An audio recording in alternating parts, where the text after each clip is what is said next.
Pour le moment, l'épigénome est traité seulement dans le cancer de façon vraiment comme cible thérapeutique. Et normalement, c'est surtout des leucémies parce que les molécules utilisées, elles se dissoutent dans l'eau, comme on est 80% de l'eau, c'est pas super bien. Et il y a maintenant il y a beaucoup des entreprises pharmaceutiques qui s'intéressent, comme tout le monde dans l'épigénétique. Donc il y a des molécules plus stables qui vont sortir, qui vont probablement aussi marcher dans des tumeurs solides. Il y a maintenant des technologies génomiques qui commencent à marcher, qu'effectivement on peut rêver d'ici 3-4 ans, on va être capable de enlever des marques spécifiques sur quelques gènes, et il y a des premières expériences, on utilise effectivement certaines enzymes qui vont reconnaître une gène spécifique pour mettre ou enlever ça.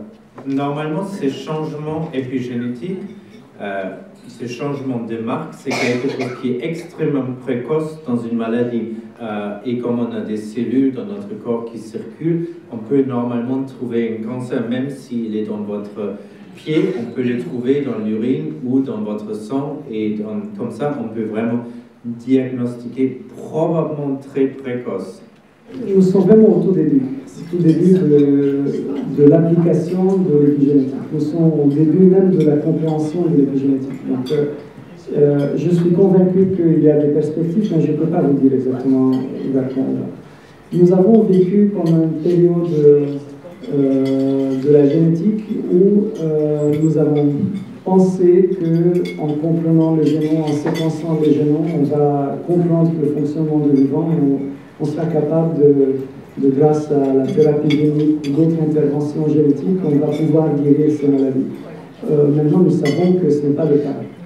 Nous savons que ça marche dans certains cas et ça ne marche pas dans plein d'autres cas. Donc, nos espoirs étaient probablement un peu exagérés. Et donc, d'ailleurs, la naissance de cette discipline qui est l'épigénétique est due à ça. Alors maintenant, il ne faut pas tomber dans le même erreur et faire une surenchère de prévision pour l'épigénétique.